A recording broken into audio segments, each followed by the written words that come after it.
Hello. Judge. Hey, John. Well, Judge, oh, bless your heart. How terrific to be talking to you. How do you feel? I feel all right. I've spent so many years, in a sense, it's nice to hear somebody laid back and that obviously isn't out what he can get, and so it just makes me feel good to hear you. Well, I must. And it was kind of a different point of view. Well, I must tell you, Judge Garrison, it's been. I have always said the thing that for me as a Canadian that has made America work was that for every General Motors there was a Ralph Nader, and for every Warren Commission there was a Jim Garrison, and I think it's the kind of thing that you represent and stand for that really is what this country is all about. But in any event, I want you to know, first of all, my wife and I last night spent 3 hours with Mark and Tricia, and Mark and Tricia said if I happen to get the opportunity to chat with you, to please send their love and their best wishes.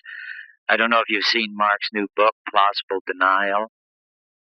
Have you seen it? No, what is the name of it again? The book is called Plausible Denial. And, yes, sure. I love the title. Yeah, well, briefly, what the story is, it's a story about a trial that took place in Florida 4 years ago. There was a magazine called Spotlight, a very conservative magazine that had run a story by Victor Marchetti that the CIA happened to have a memorandum placing E. Howard Hunt in Dallas around the 22nd, and E. Howard and the memorandum said that they either had to provide an excuse or deny it. And E. Howard Hunt sued this periodical and won a $670,000 libel judgment.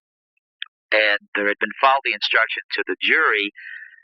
The owner of Spotlight won an appeal, and it was tried in Florida. And they called Mark to try the case, and Mark said I would try it on one condition, that I can't depose anyone I wish, and secondly, that we not disprove malice, but that we prove that the CIA killed John Kennedy.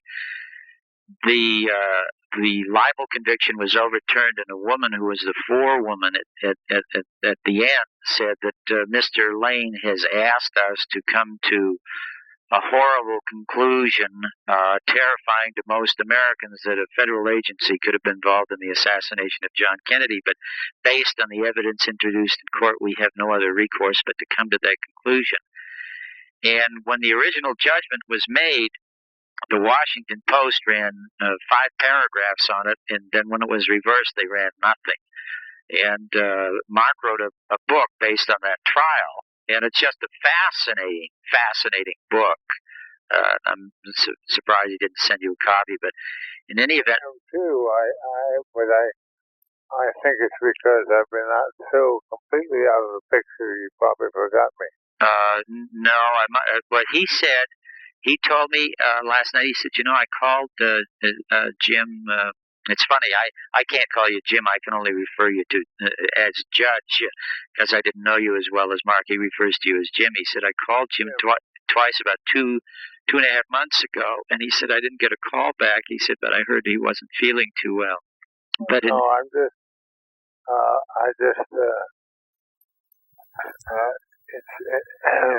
sometimes I just plan to return the call and don't get around to it, and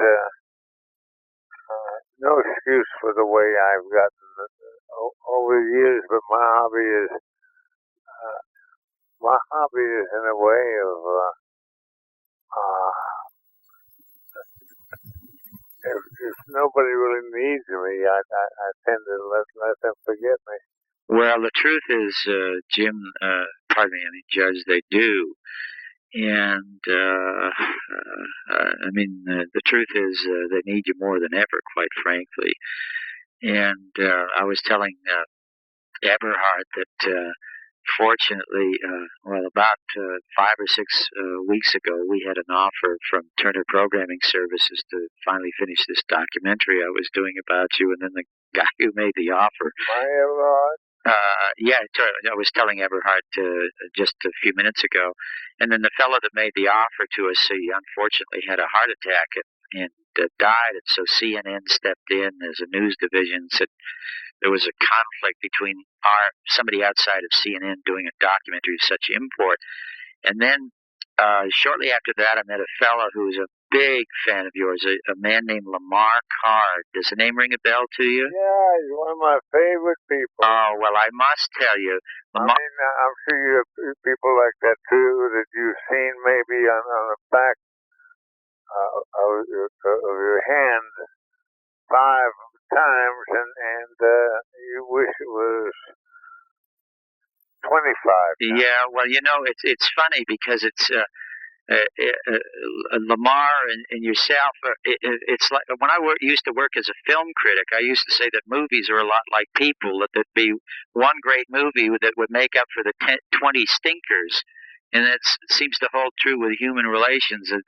One person you run across makes up for all the 20 terrible ones. But Lamar called me when Lamar knew of this project that I have been trying for 10 years to do about you. He got so excited. Mostly, he just makes movies, and he said we've never been involved with a documentary. But he says I love Jim. I just love him. And he told me about how he had met you and how he had tried to get Trail of the Assassins done earlier. And so, in any event, he called me Friday. And because I was going to mortgage, my wife and I were going to mortgage a piece of property and take the money and finish the documentary ourselves. And he called me Friday and he said, I got some money for you to go out and finish Jim's documentary. So he's really thrilled.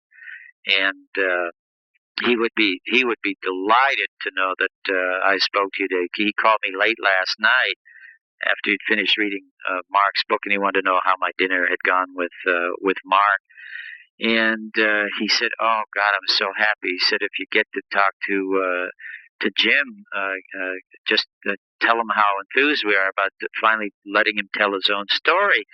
And I said, "Quite frankly, Lamar, I think the judge has been very ill, and I've been talking to Virginia or Elizabeth or Eberhard, and I don't know that I'll ever get a chance to talk to Jim again. So I can't tell you how honored I am to be chatting with you on the phone now. What we're doing now, my son, my wife, and I, we're putting together a production schedule, and we're going to be going to Washington and to Philadelphia and to Dallas and to New Orleans. And when we get down to New Orleans, we wanted to talk to a couple of members of your staff. Are you still in touch with some of the people with whom you worked? Oh, yes, very much. And very much, but I've got a low profile, which is, I find my favorite posture. And the great thing about it is if you keep it in low profile enough, nobody knows where you are. Uh-huh. And so one of the things that, for example, recently somebody called me and had a hell of a time trying to locate me, and I decided overnight to just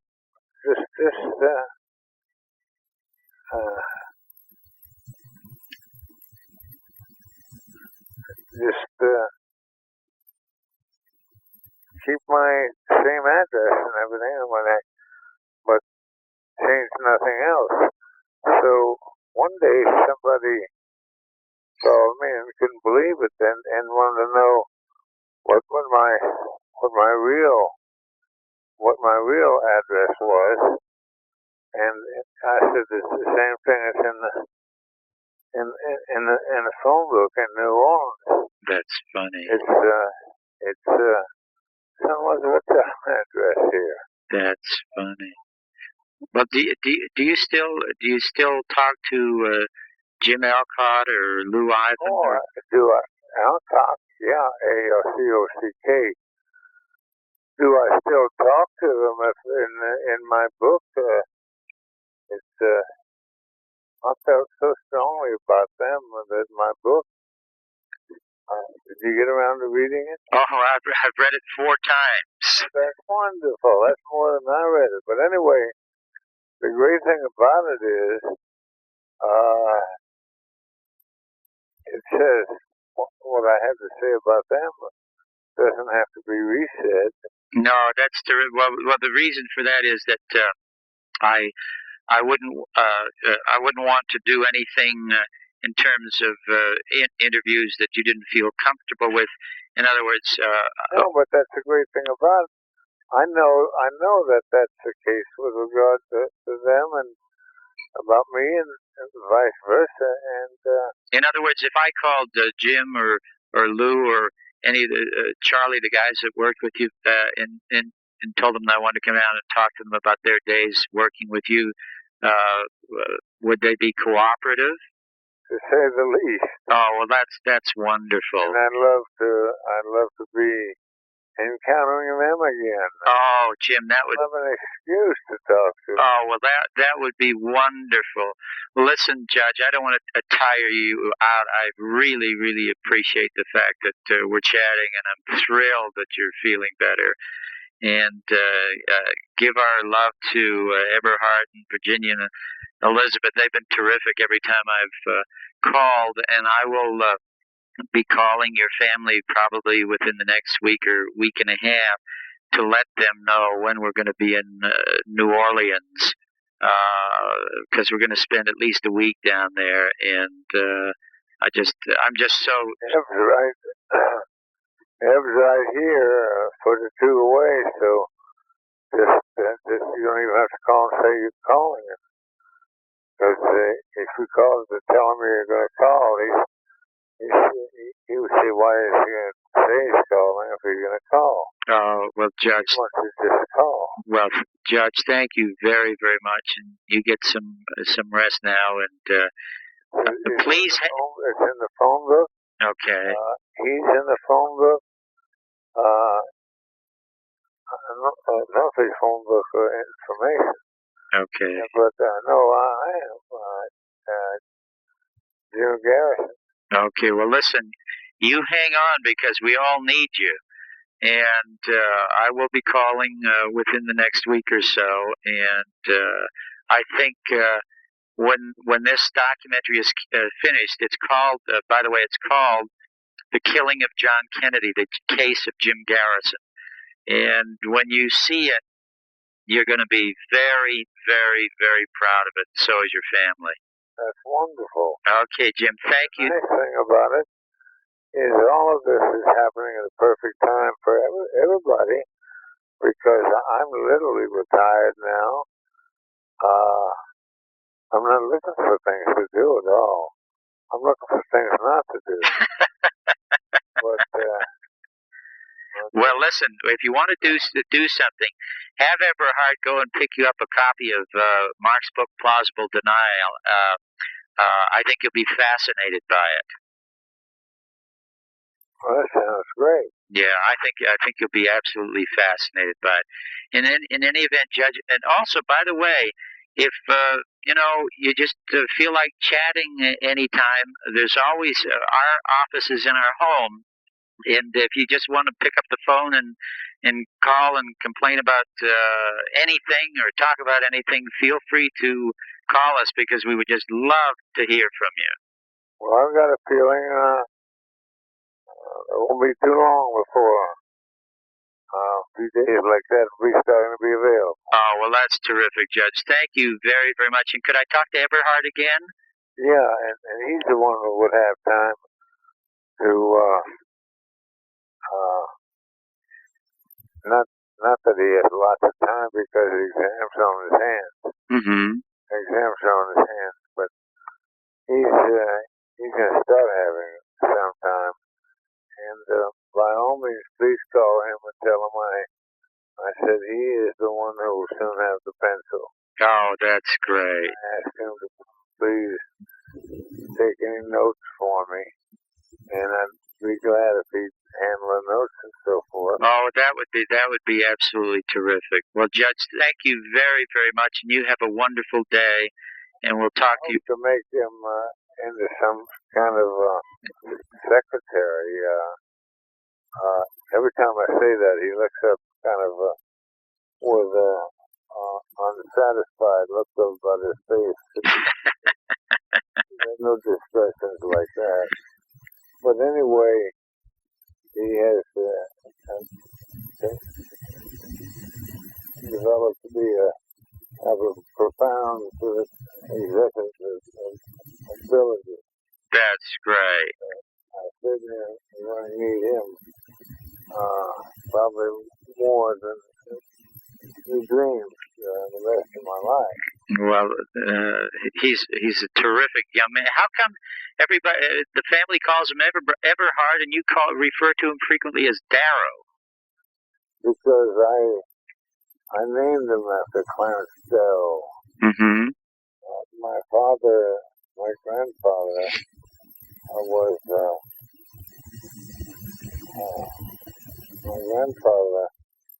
was an admirer of Clarence Darrow and worked for Clarence Darrow.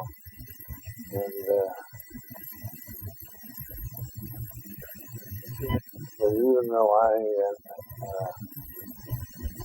named him after Clarence Darrow,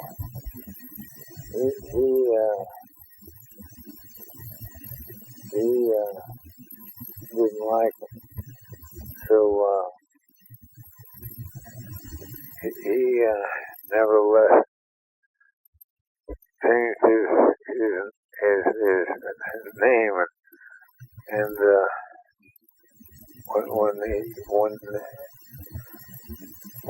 my father was born, he changed his name to Darrow. Oh, I see. Well, could I talk to him again now? Yeah. Okay. So I call him Darrow, and I feel very strongly about him because I think he's one of the great Americans. Oh well, listen, he feels that way about you. Your son does. Oh well, my son's great. In any event, Judge, again, thank you for calling back, and could I say goodbye to Darrow? Yeah, and please talk to him a little and see if you can get him to write your name down and get in touch with him, because I need people who are interested in your attitudes and very much so. Oh, well, that's terrific, because I would love to have Darrow spend the whole week with us when we're down there helping us with this. What's your part of the country? When we come down to New Orleans to talk to some of the members of your staff and your family, I'd love to have Darrow spend the whole week working with us. Well, we have a whole house. Oh, well, that's great. That's great. Again, Judge, thank you very, very much. And let me say goodbye to Darrow, okay? Just a second. Thank you. Son, would you write your notes down so you all can get in touch with each other? It'd be most important to me, and it might be important to you. Well, thank you.